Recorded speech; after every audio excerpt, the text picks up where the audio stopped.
रजनीश की चौपाल में आपका एक बार फिर से स्वागत है।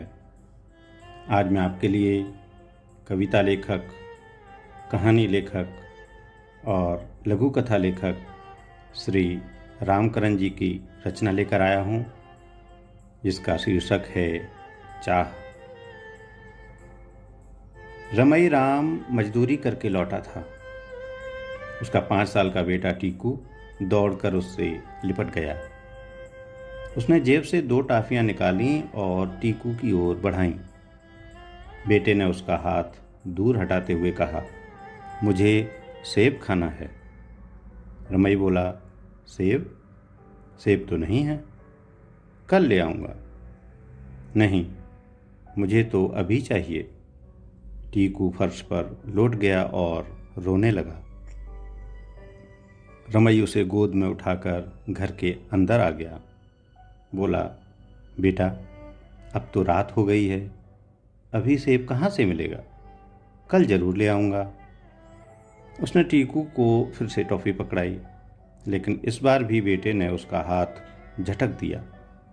टॉफ़ियाँ फर्श पर बिखर गईं। रमई को गुस्सा आ गया। दांत भींचते हुए ऊंची आवाज़ में बोला, समझ में नहीं आता? बोल रहा हूँ कल ले आऊँगा तो? टीकू सहम गया, ऊं कर सुबकने लगा। आज दोपहर किसी को सेब खाते देखा है, तभी से सेब की रट लगाई है। पत्नी बेटे के पास बैठकर उसे चुप कराने लगी। अगली शाम लौटते हुए रमई बस स्टैंड की तरफ से निकला। फल के ठेले वहीं लगते हैं।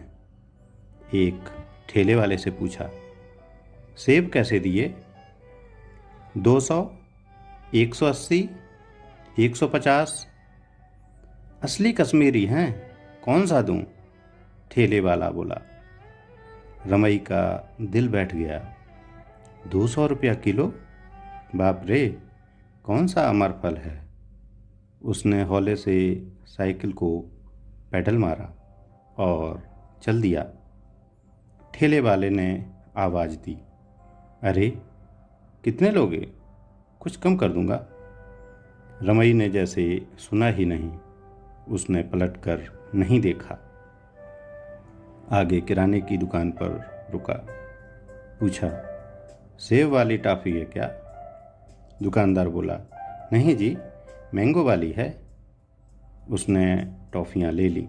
सोचा, टीकू अब तक तो सेब को भूल गया होगा, मैंगो टॉफ़ी से खुश हो जाएगा। टीकू को जैसे ही उसे पता चला कि आज भी सेब नहीं लाए, वह एड़ियाँ रगड़ रगड़ कर रोने लगा।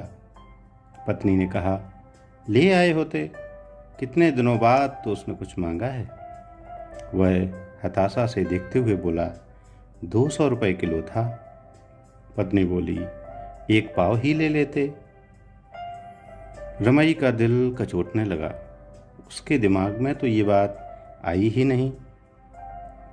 अगले दिन रमई ने भाव नहीं पूछा, आधा किलो सेब ले लिए। आज रमई बहुत खुश था। वह घर पर पहुंचा। रमई ने सेब बेटे के सामने रख दिए। टीकू ने सेब देखते ही मुंह बना लिया।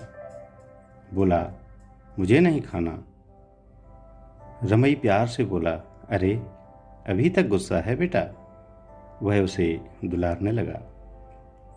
टीकू बोला, मुझे केला चाहिए। अरे 2 दिन से तुम कह रहे थे कि सेब चाहिए और अब केला? टीकू बोला, हाँ, मुझे केला भी खाना है। रमई का माथा भन्ना गया, लेकिन उसने कुछ कहा नहीं। अगले दिन वह केला लेकर आया। टीकू दौड़कर उससे लिपट गया। रमई बोला, आज तुम्हें सेब केला दोनों खाना पड़ेगा, यह देखो। उसने बेटे को गोद में उठा लिया। टीकू ने केले को देखा भी नहीं और हुलस कर बोला, बाबा, आज तो मैंने खूब सारे झरबेरी खाए हैं, मुझे झरबेरी बहुत पसंद हैं। रमई थोड़े गुस्से और थोड़ी हैरत से उसे देख रहा था, लेकिन दरवाजे पर खड़ी पत्नी के चेहरे पर हल्की सी मुस्कान थी। रमई से भी बिना मुस्कुराए नहीं रहा गया। लघु कथा समाप्त हुई। आप सबके समय के लिए बहुत धन्यवाद।